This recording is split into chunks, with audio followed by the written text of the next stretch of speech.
وينجي الله الذين اتقوا بمفازتهم لا يمسهم السوء ولا هم يحزنون. الله خالق كل شيء وهو على كل شيء وكيل. له مقاليد السماوات والأرض والذين كفروا بآيات الله أولئك هم الخاسرون.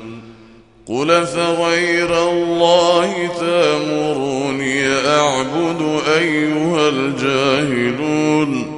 ولقد أوحي إليك وإلى الذين من قبلك لئن أشركت ليحبطن عملك ولتكونن من الخاسرين. بل الله فاعبد وكن من الشاكرين. وما